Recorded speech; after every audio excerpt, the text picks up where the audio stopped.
Karibu kufuata habari za leo nchini Jamhuri ya Demokrasia ya Kongo. Mpendwa mtazamaji, tuanzie mashariki ambamo hali ya taharuki iliendelea kuwa kali Jumatatu tarehe 15 Juni huko Luvungi katika tambarare ya Ruzizi mtaani Uvira baada ya mapigano ya risasi kati ya vitengo viwili vya jeshi la Kongo FARDC yaliyosababisha kifo cha afisa wa kitengo cha Ibu. Shughuli za kijamii, kiuchumi na masomo zilisimama. Wakati hayo yakiendelea kwa mara ya kwanza tangu kuanza kwa mapambano yao, wapiganaji wa M23 wamepokea mishahara yao ya kwanza, huku uongozi ukisema unaweka hatua kwa hatua mfumo wa huduma kamili unaojumuisha matibabu, mgao wa chakula, vifaa na sare.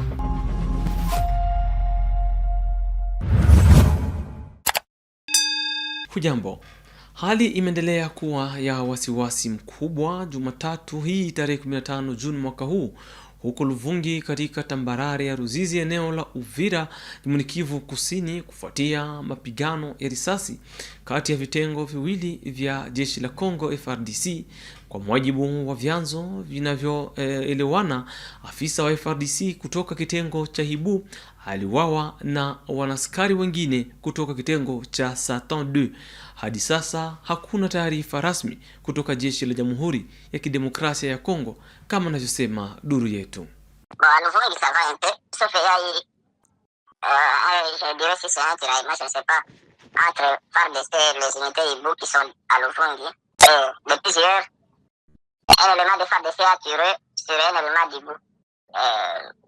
L'homme qui a été tiré a été transféré à l'hôpital, mais on nous a informé qu'il a décédé, mais jusque-là, on n'a pas encore eu la source officielle pour confirmer sa mort.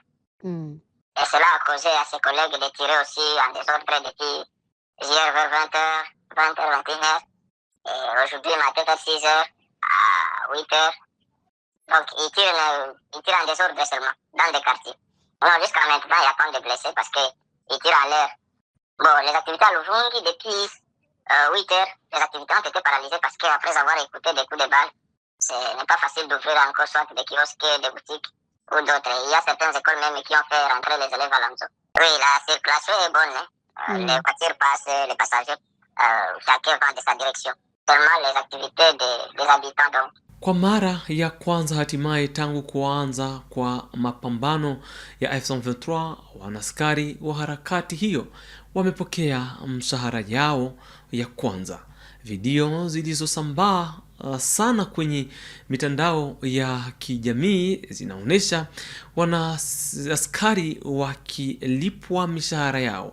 Katika ujumbe aliyouchapisha kwenye akaunti yake ya X, Benjamin Mbonipa alisema kuwa hii ni hatua ya mwanzo ya awamu muhimu katika kuwahudumia wanaaskari. Alieleza kuwa huduma za afya na mgao wa chakula wa kila siku vinatolewa. Pia alithibitisha kuwa ugawaji wa vifaa vya kijeshi na sare unaendelea kwa mapangilio.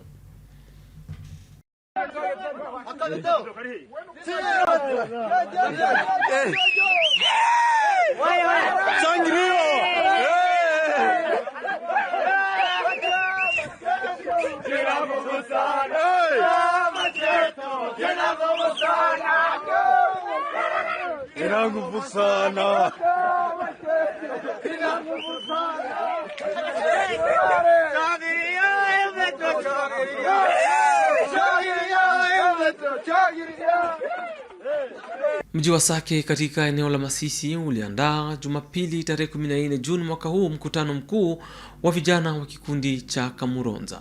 Mkutano huo ulioandaliwa na baraza la vijana la Kamuronza ulifanyika katika ukumbi wa JED katika kitongoji cha Msikiti chini ya uangalizi wa makamu gavana wa Kivu Kaskazini anayeshughulikia fedha, uchumi na maendeleo, Bwana Shadrack Amani Bahati.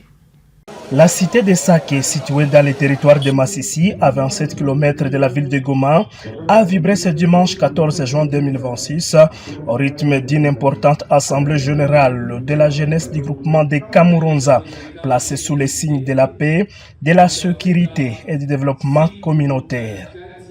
Organisé par le conseil local de la jeunesse du groupement de Kamuronza sous le haut patronage du vice-gouverneur du Nord Kivu, chargé des finances, de l'économie et du développement, Shadrach Amani Bahati. Cette assemblée avait pour objectif de favoriser une réflexion collective sur les rôles stratégiques de la jeunesse dans la consolidation de la paix et de la sécurité, ainsi que dans l'accélération du développement local. Les échanges se sont déroulés en présence d'une délégation du département provincial de mobilisation, de sensibilisation, recrutement et de l'appui à la pacification du mouvement AFC M23, conduite par son team leader provincial, M. Mbala Mutumai, accompagné de maître Wilfred Akilimali, chargé des missions du vice-gouverneur Shadrach Amani Bahati, ainsi que du chef de la cité de Sake, Achille Akilimali. Dans son intervention, le chef de la cité de Sake a salué les projets de développement en cours dans la cité de Sake, mis en œuvre par le gouvernement provincial sous l'administration de l'AFC M23, notamment la construction d'un parking moderne du pont Kihira, ainsi que d'autres infrastructures d'intérêt communautaire. Ile parking public hata siku moja mungejua kama pale kunaweza kuwa plani vile. Sipale ilikuwa ni mashua inasimama vile. Lakini grâce ya chama leo pale nisema kuna plani na kesho kutwa kutakuwa parking public. Ile parking ni parking itajengewa pale na mabutike. Le team leader provincial Mbala Mutumai et Madame Bintou Bora Anifa ont insisté sur le message de coexistence pacifique, de cohésion sociale et de lutte contre toute forme de tribalisme. À cette même occasion, ces cadres de l'AFC M23 ont sensibilisé les jeunes à l'engagement volontaire au sein de l'armée révolutionnaire congolaise, ARC. Hivi hapa msimu wote wanaikala wanaweka kama tutatoka. Pour votre information, mina réitérer message ya gouverneur, hatutakukanga na hatutenda fasi. Hatutenda fasi, tulamuke, tujenge Sake yetu. Mina furahi kwanza kuona kuko ba jeune fille vraiment courage. M23 ilitakiwa wanaume tu.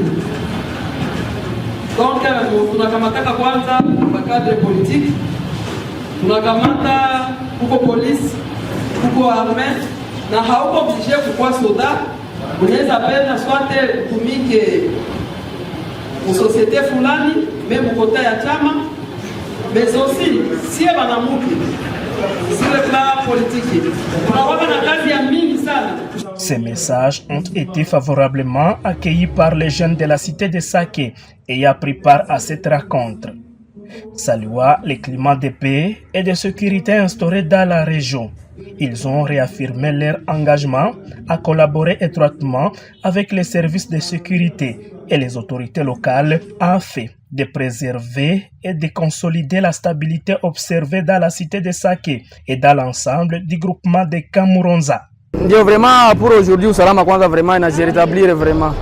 Bo hali yenye ilikuwa na yenye iko sasa vraiment kuko tofauti kwanza kabisa. Bo mie kama msanii bo contribution kuleta amani il faut que mina lancer kwanza ma message za kuonesha watu kwanza kama tunapasha ishi kwa umoja.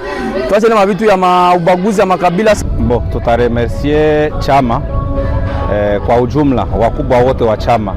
Meofira mesure ke chama iko nenda tuko nenda na chama tuko nenda tuna comprendre realite zimoya na kwa sasa omwe population iko naanza sinzia watu wanaanza circuler librement bila ma problème.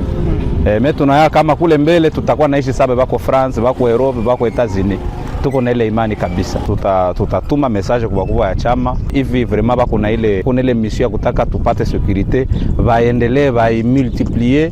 Kwanza wakuu wa chama tunawashukuru sababu wameangalia kama raia wanapaswa kuishi wakiwa ndani ya usalama.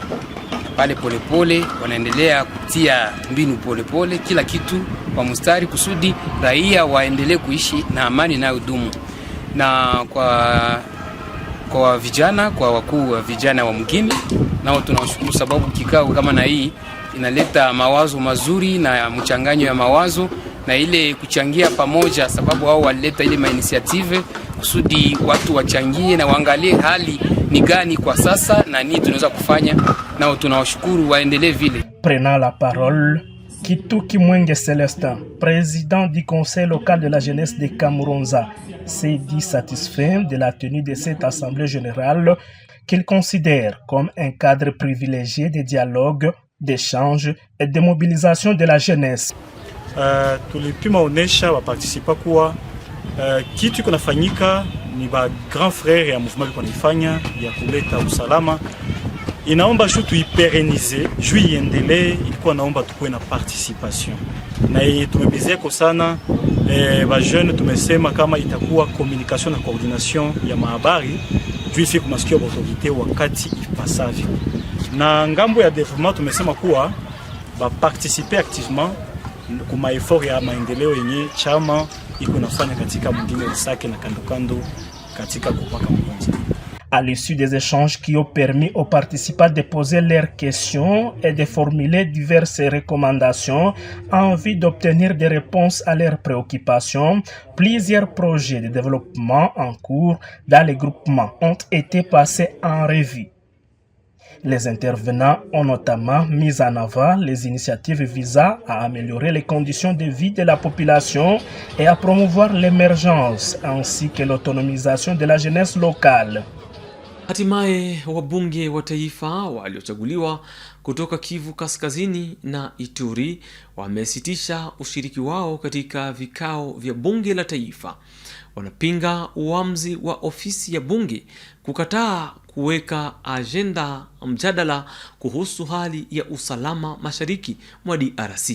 Wabunge hao wanataka mawaziri wa mambo ya ndani na ulinzi wahojiwe kuhusu matokeo ya hali ya masharti ya dharura ya kijeshi na pia hali ya magaidi wa ADF.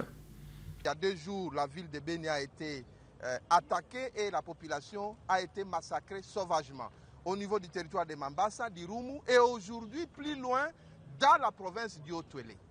Et c'est une question extrêmement grave que l'Assemblée nationale devait mettre sur la table à présence de ce ministre Kosene, le vice-premier ministre de l'Intérieur et celui, son collègue de la Défense. Alors, comme le bureau a décidé de ne pas ouvrir le débat, de ne pas laisser que la question soit débattue, nous, députés du Nord Kivu et de la province de l'Ituri, décidons ce jour de suspendre notre participation à la session ordinaire en cours et même à la session extraordinaire à venir jusqu'à ce que le bureau convoque le ministre concerné et que cette question soit débattue, que des résolutions concrètes soient prises pour mettre fin au massacre de nos populations.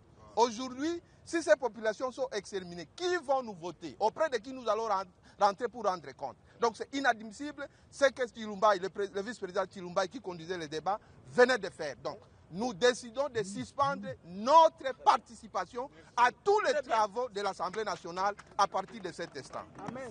Huko Beni katika mkoa wa Kivu Kaskazini, wizi unaorudiwa wa kakao unatishia mpato ya maelfu ya familia za wakulima.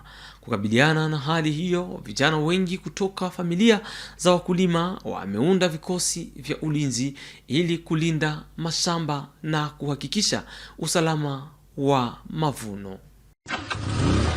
Comme tous les jours, Francine Salama prend la route pour rejoindre une plantation de cacao située à quelques kilomètres de Mbao, près de Beni. Cette jeune femme n'est ni soldate ni policière. Elle fait partie d'une brigade de gardiennage chargée de protéger les champs contre les voleurs. Aujourd'hui, Francine Salama est chef de la patrouille sur le terrain.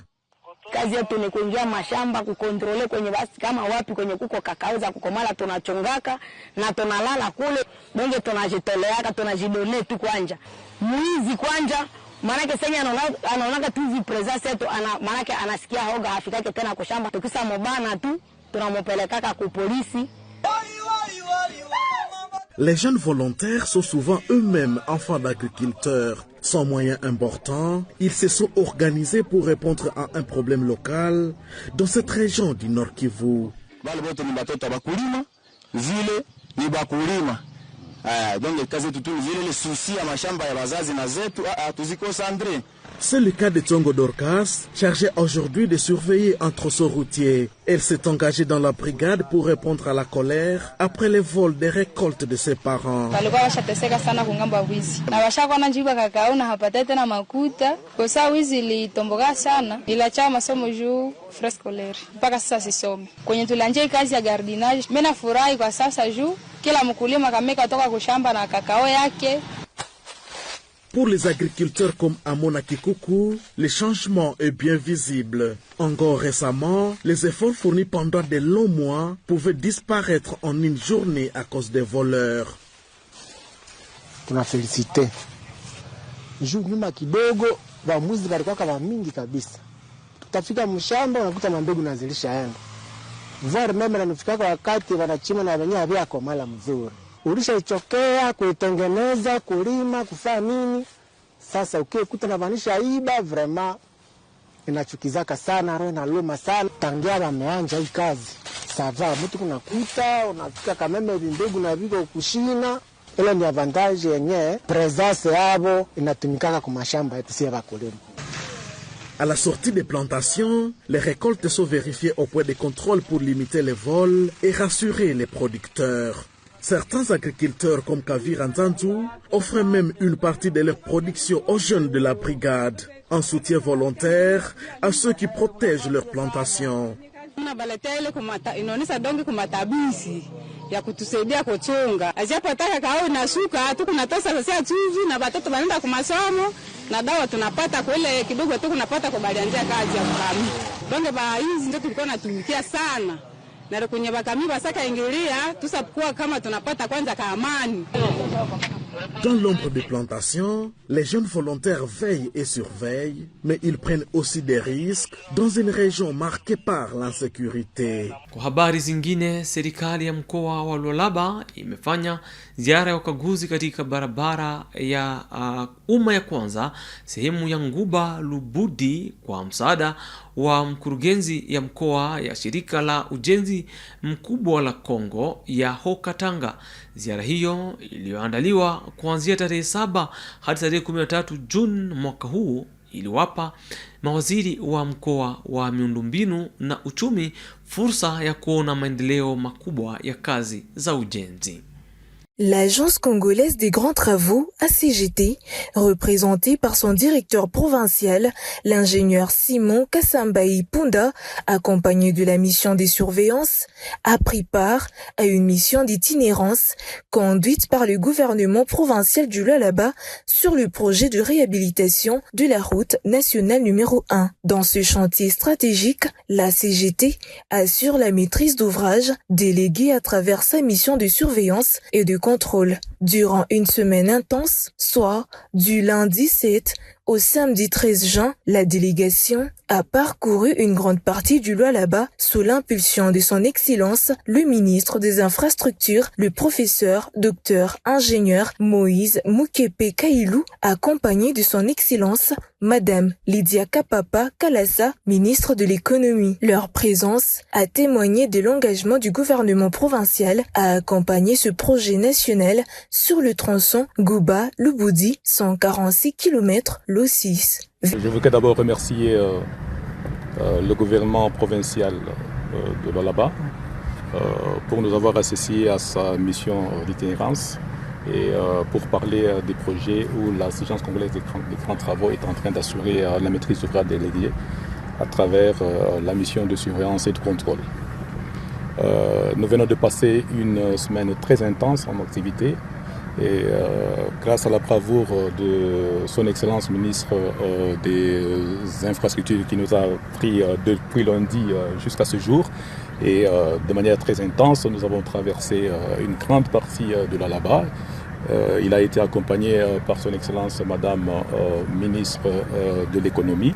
Alors nous avons commencé par le projet Nguba Lubudi. Nguba Lubudi.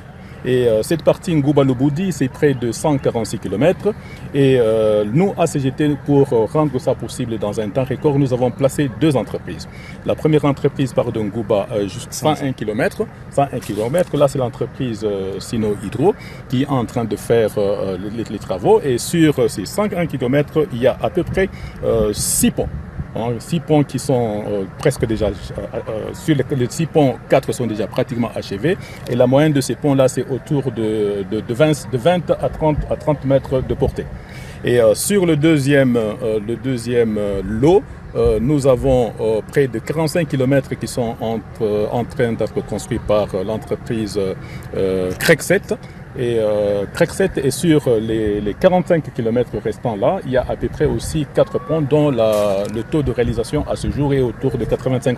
Ce chantier s'inscrit dans la vision du président de la République qui rappelait lors de la 9e édition de l'Expo Béton que les développements de la RDC passent par le désenclavement des provinces riches en ressources humaines et naturelles. Le tronçon Ngouba-Mbujimaï constitue une étape clé qui manquait au corridor logistique interne de près de 8300 km évoqué par le chef de l'État. Le gouvernement provincial du Lualaba a pris en charge le tronçon Ngouba-Lubudi qui est exécuté par 2 entreprises, Sino Hydro et Grexit, sous la supervision de la CGT. La RN 74 atteint actuellement 340 km en monocouche sur le tronçon Luambo-Mitwaba-Manono. Là aussi, les travaux évoluent très bien. Le pont d'Ikouloué, d'une portée de 75 mètres de longueur et de 9 mètres de largeur, construit en 2018, est opérationnel et a également été visité par la délégation. Cependant, la mission a confirmé la collaboration étroite entre le gouvernement central et le gouvernement provincial avec la CGT comme acteur technique majeur dans un partenariat renforcé. Outre la RN1, l'agence accompagnera également le Lualaba dans la voirie urbaine de Kolwezi et la lutte contre les érosions. Mpendo wa mtazamaji wa Kivu Morning Post, hii pamoja na habari hiyo toka Lualaba tunakomesha iliyojiri leo nchini Jamhuri ya Kidemokrasia ya Kongo. Tutakushukuru kutufuata mwanzo hadi mwisho, tuone kesho kwa habari zingine.